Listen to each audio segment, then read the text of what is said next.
Hello everyone, how are you all? Today I will discuss about the microeconomics second chapter, theory of consumer behavior. So अपन इस chapter में discuss करेंगे utility analyse के बारे में, consumer equilibrium के बारे में, आईसीवी कर्व के बारे में एंड बजट लाइन के बारे में एंड लास्टली अपन डिस्कस करेंगे कंज्यूमर इक्विलिब्रियम के बारे में डिटेल.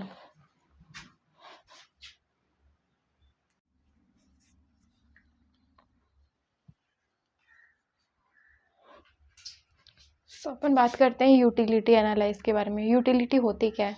तो यूटिलिटी का बेसिक मीन होता है सेटिस्फेक्शन.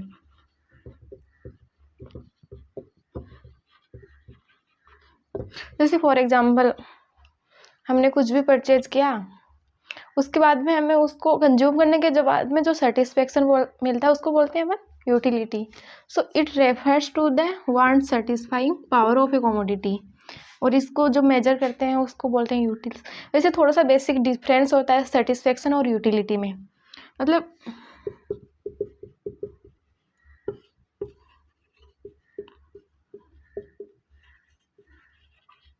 यूटिलिटी क्या होती है? बिफोर बाइंग अपन जैसे कुछ भी,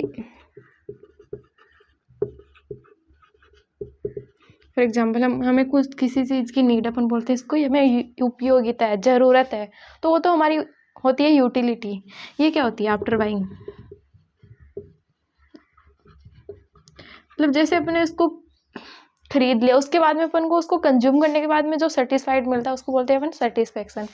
जैसे फॉर एग्जांपल दुकान, किसी शॉप में कुछ पड़ा है, अपन को देख के लगता है यार ये तो मेरे पास भी होना चाहिए, और मतलब वो उसको बोलते हैं अपन यूटिलिटी. लेकिन अपने उसको फिर उसको परचेज कर लिया और उसको कंज्यूम करने के बाद में जो सेटिस्फाइड मिलता है उसको अपन बोलते हैं सेटिस्फेक्शन और यूटिलिटी.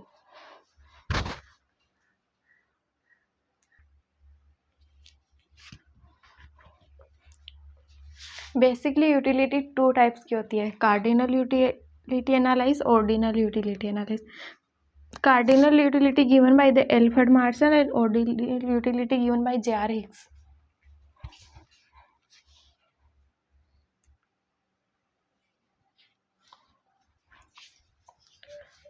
सो फर्स्टली अपन डिस्कस करते हैं कार्डिनल यूटिलिटी के बारे में.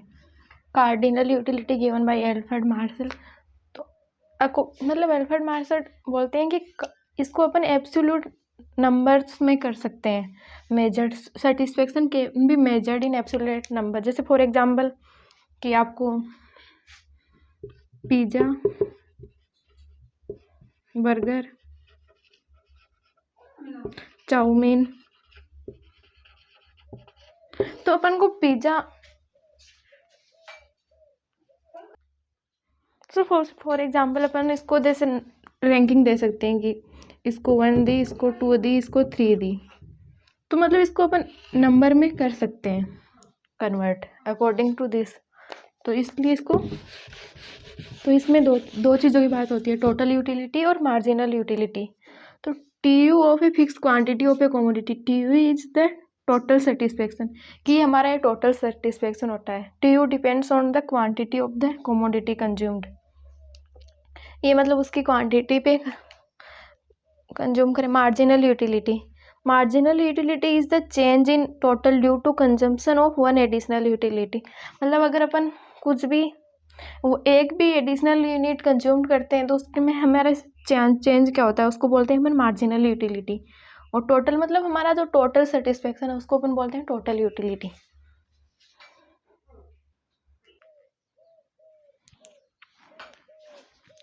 जैसे फॉर एग्जांपल अपन ने यहाँ पे लिया यूनिट्स ऑफ गुड्स, ये हमारी टोटल यूटिलिटी है ना, मार्जिनल यूटिलिटी है.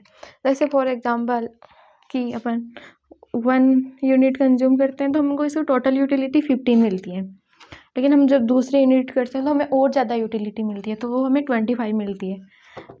3 पे हमें 30 मिलती है.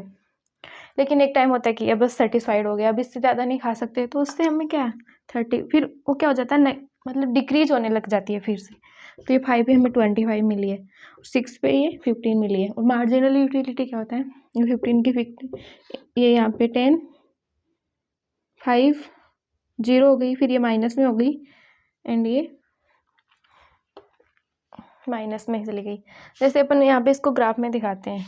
यहाँ पे अपन लेते हैं यूनिट्स ऑफ गुड 1 2 3 4 5 6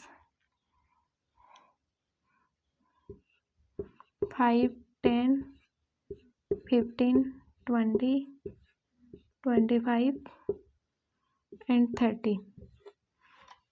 तो जब अपन 1 यूनिट कंज्यूम करते हैं तो अपन को टोटल यूटिलिटी 15, मतलब ये यहाँ पे, और अपन 2 करते हैं तो ये कितना होता है 25, तो टोटल यूटिलिटी यहाँ पे। लेकिन अब जब 3 यूनिट कंज्यूम करते हैं तो हमको टोटल यूटिलिटी 30 मिलती है, तो ये यहाँ पे। और अपन जब चौथी भी करते हैं तब भी हमें 30 मिलती है। एंड जब अपन 5 यूनिट करते हैं तो अपन को मतलब कि ये फिर से डिक्रीज हो जाती है, तो ये 25। एंड जब अपन ये करते हैं तो अपन को सिर्फ 15 सॉरी। तो अपन इसको ग्राफ में कैसे दिखाते हैं,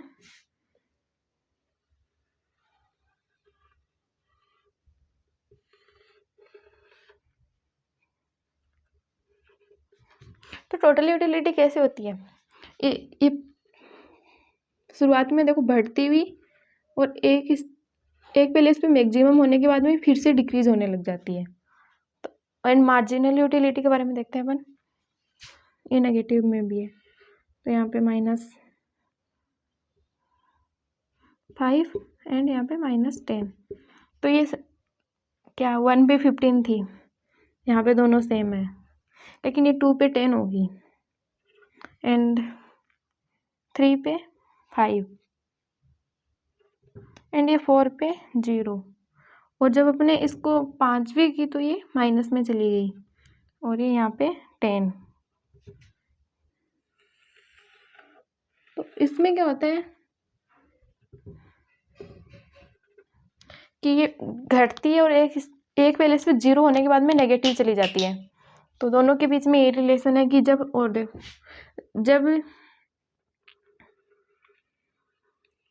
TU इंक्रीज होती है तो MU डिक्रीज होती है, जब TU मैक्सिमम होती है तो MU 0 होती है, और जब TU डिक्रीज होने लग जाती है तो MU नेगेटिव हो जाती है। दोनों के बीच में यही रिलेशन है।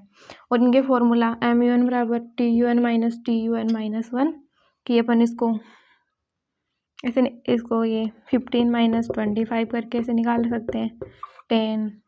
और TUN क्या होता है इन सब का टोटल, जैसे 15 25 30 25 ऐसे 15।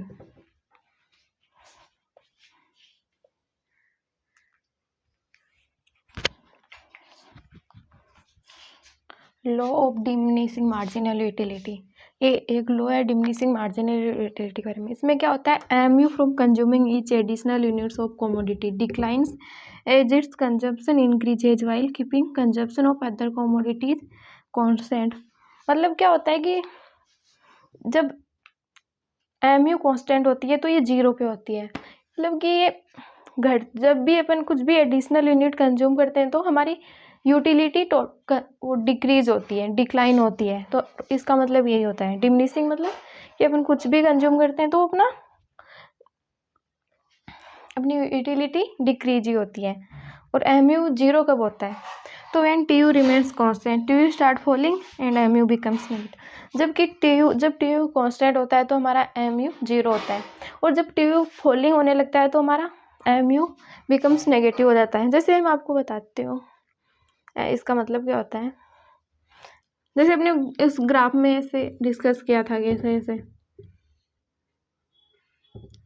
ये MU है रही, मतलब कि ये यहाँ पे 0 है, यहाँ पे ये मैक्सिमम है, और जब ये डिक्लाइन होने लग जाती है तो ये MU स्टार्ट फॉलिंग नेगेटिव। तो इसका मतलब बेसिकली यही होता है कि अपन जब भी कुछ एडिशनल यूनिट कंज्यूम करते हैं तो हमारी यूटिलिटी डिक्लाइन होती है।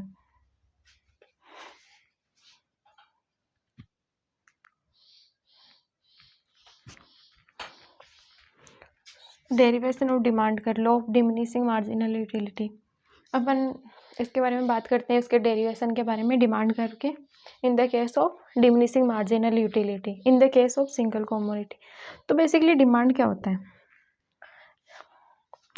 जैसे फॉर एग्जांपल कि आपने कोई सोफे देखा, आपको उसकी नीड है और आप उसके बदले में अपने पैसे चुकाने के लिए रेडी हो जाते हो, तो अपन उसको बोलते हैं मांग, डिमांड। मतलब अपन जब भी कुछ परचेज करते हैं और उसके बदले में अपन पे करने के लिए रेडी हो, तो अपन उसको बोलते हैं मांग, डिमांड। तो demand basically mean the quantity of a commodity that a consumer is willing to buy and is able to afford given prices of, मतलब इसका मतलब कि अपन उसके लिए, उसको अफोर्ड करने के लिए एबल हो।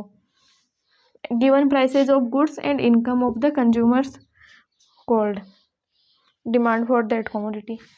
तो इसका मतलब यही होता है कि अपन उसको विलिंग टू बाय, मतलब एंड एबल टू अफोर्ड, अपन उसको अफोर्ड करने के लिए, खरीदने के लिए तैयार हो जाते हैं। गिवन प्राइस ऑफ गुड्स के बाद and income of the consumers, and demand कर कुछ ऐसा दिखता है, डाउनवर्ड स्लोपिंग।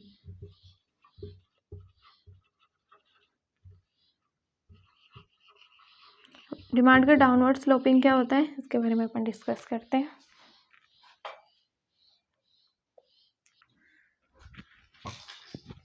सो डिमांड का डाउनवर्ड स्लोपिंग होता है।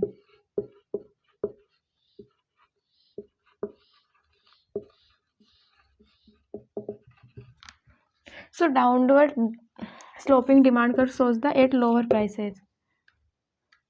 तो अपन इस लेक्चर में आज इतना ही डिस्कस करते हैं। ऑर्डिनल यूटिलिटी एनालाइज के बारे में अपन नेक्स्ट लेक्चर में डिस्कस करते हैं। And thank you.